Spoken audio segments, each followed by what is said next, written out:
May idea ka ba pag naputulan ng timing belt ang Ford Raptor? Gaano kaya kalaking damage ang maidudulot nito? At paano ito ayusin? Kung gusto mong magka-idea, tara, panoorin natin ang video na to. How to diagnose na muna tayo. Okay, start.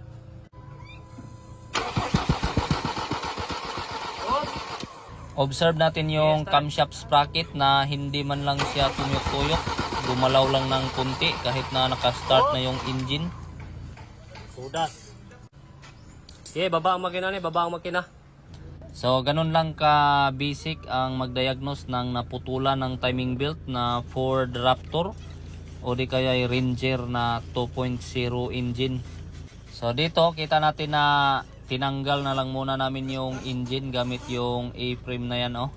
So, siyempre ay paalala lang, hindi tayo nagyayabang dito. Akalain nyo na naman na nagyayabang na naman tayo. So, nag-ano lang tayo, nag-sharing idea lang. So, pinakita lang natin kung paano natin ni-repair ang sasakyan na to. Pero hindi natin pinagyayabang na magaling tayo. Okay? So, understand mga basher. So, continue tayo. Ayan, so tinanggal natin yung lahat ng makikita natin. Ayan, so totoo naman talaga na basic lang magtanggal. So yan, oh, kita nyo yung timing belt natin. Hindi naman pala siya naputol pero naubos yung ngipin ng timing belt. Kaya hindi na siya sumabay sa ikot-ikot. Ayan, oh, so ibig sabihin itong timing belt na to ay hindi pa to napalitan. Kaya nagkaganito siya. So advice natin dapat 80 to 100,000 km yung takbo ng mga sasakyan ninyo. Magpalit na kayo ng mga timing belt. Kasi kung ayaw ninyo ay ganito yung mangyayari. Durog yung mga rocker arm at maraming damage sa ilalim. Lalong lalo na pag Ford yung sasakyan ninyo. Siyempre, simple lang naman mag-alaga ng sasakyan. Basta lagi ka lang mag-change oil. At kung ano man yung mga recommended na dapat natin gawin ay gawin na natin. Lalong lalo na yung mga PMS na yan. Siyempre dito sa loob ay chinik namin lahat yung mga damaged na parts at yun maraming yung nasira. Dahil sa sira na rin yung oil pump ng engine ito. So siguro nung tumatakbo pa to ay umiilaw na yung engine oil pressure to low. Pero hindi siya naagapan kaya ayun bumigay yung timing belt at nasira pa yung oil pump kaya laki-laki yung gastos ng engine na to. So dito ay kinabit ko na namin yung mga bearing natin ng mga bago. So kahit na sira yung oil pump, ang kagandahan ay hindi nasira yung crankshaft natin, hindi siya nagasgas. Kaya yan, binalik lang natin yung original natin na crankshaft. So yung mga bearing lang yung pinalitan natin at back to standard lang lahat. Siyempre sa mga nagsasabi na pangit daw yung engine na bagong overhaul o yung na-overhaul na. So hindi yan totoo kasi dito naman ang gagawin natin depende naman kasi yan kung paano yan ginawa. Pero sa trabaho natin na to kita nyo naman na pinalitan talaga natin ng mga bagong parts yung engine. Kaya back to brand new yung performance niya kung sakaling aandar pa to ulit. Pero kung hindi na to umandar ay nako, yari tayo. Ayan, so bagong oil pump siya, original at ayan, ito yung ikakabit natin para sigurado yung trabaho natin at hindi siya umungot-ungot at tumagulkol. So yan, palitan din natin ng mga belt, yung oil pump belt siyempre kasi baka matangtang na naman yung marpil at masira na naman ulit.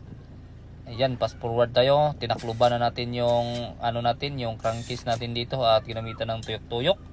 So siyempre pati yung engine ay tinuyok-tuyok ko na rin para ayan, dito na naman tayo sa ibabaw. At dito naman sa bandang may cylinder head, nagpalit tayo ng mga engine valve, lahat talaga. So brand new yung mga kinabit natin para siguradong walang lingkong-lingkong. Oo, ganun talaga, wala nang tipid-tipid kasi kailangan natin makasigurado para wala tayong back job. Pero kung mag back job man talaga, at least ay ginawa na natin lahat. Ayan, so hinigpitan ng konti yung cylinder head natin gamit yung tuyok-tuyok kasi kapoy na magkinamot-kamot yan. Tapos ginamitan ng piti-piti na tools. Ayan, so basic lang.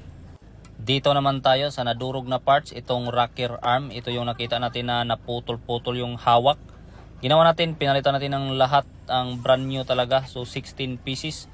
Alam nyo naman kung magkano ang price nito, lalong-lalo na itong camshaft assembly na brand new talaga. Murang-mura to, mapapamura ka talaga sa price nito at pati na yung vacuum pump ng brake natin. So nasira din dahil sa sira yung oil pump at mahina yung engine oil na umangat dito. Kaya yan, bago na lahat. So kung nag-alala ka na nanonood dito dahil sa laki ng gastos nito, huwag ka munang huminga at tingnan yung timing marking natin. Ayan, basic lang naman yung mga marking dito kasi meron namang mga naka-marking dyan. Basta itunong-tunong lang at ayan, itaod-taod natin yung belt ng oil pump natin. Ayan, so tuyok-tuyokin hanggang sa pumasok yung kunya. Ayan, dandahan at okay na. Lagyan ng timing tools para umandar talaga at hindi di malasin. Lagyan ng bagong timing belt na naman. Alam na naman butas na butas yung bulsa natin. At least ang okay siya, pati yung tensioner. Kasi good as brand new na, bago na lahat sa loob. Pero yung pitaka magbabago din yung bank account number mo. Ayan, so lagyan na natin ng tuyok-tuyok. Okay, siguraduhin baka tumukad-tukad yung mga bago nating rocker arm dyan. Siyempre palitan ng bagong timing cover na naman para bago talaga lahat, walang leaking. Ito na, fast forward na tayo at binitay-bitay na naman natin ulit yung engine at nang magkaalaman kung talaga bang aandar na to. Sa dinami-dami pa naman ng parts na kinabit natin, sana lang ay umandar siya. Kasi no fix no pay tayo, lahat ng parts na kinabit natin dyan ay sa atin yan. Hindi tayo humingi ng kahit pisong down payment. So ibig sabihin pag hindi yan umandar, yari tayo, abuno tayo ng malaki. Pero okay lang, ayan fast forward na tayo. Ito na, magkakalaman na yung kahimtang dito. Yes, start. Ayan, start agad Matske. Kita natin dito na kumurug-kurug lang yung engine pero hindi siya umandar. Dito ay kinabahan ako, baka ayaw talagang umandar kaya ginamitan ko na muna ng pampalamig ng engine. Siyempre, ikukul na coolant yung ginamit natin para magkaalaman kung abuno ba talaga to. Kuno, ato ng tanawang kuno. Priyas bagyapon. So tingnan natin dito, silipin natin kung ganun pa rin ba yung sprocket, ayaw bang umikot-ikot. I-start. Ayan, so kita natin na tumuyok-tuyok na yung sprocket. Ayun, ayos, umandar nga talaga bay. Umandar bay. Good job. Buti na lang talaga at natsambahan umandar. Walang blue bay oh. So ngayon ay kampanting-kampante tayo na goods na yung engine natin kasi bago yung lahat ng kinabit natin. Tara Matske, ARPM ng maraming bisis dyan. Baon na talaga, tudo-tudo baon para magkaalaman kung okay ba talaga yung overhaul natin dito. Ayos. So ganun talaga, kahit na bagong overhaul dapat ay birit-birit talaga para magkaalaman kung magagalit ba yung basher natin. Tara, test drive natin to ng dahan-dahan. Ayan, so dahil sa bagong overhaul pa yung engine natin ay dahan-dahan lang tayo dito. So kahit na 120 lang yung takbo, goods na yung ganyan na test drive. Ayos, God bless, thank you. Maraming salamat.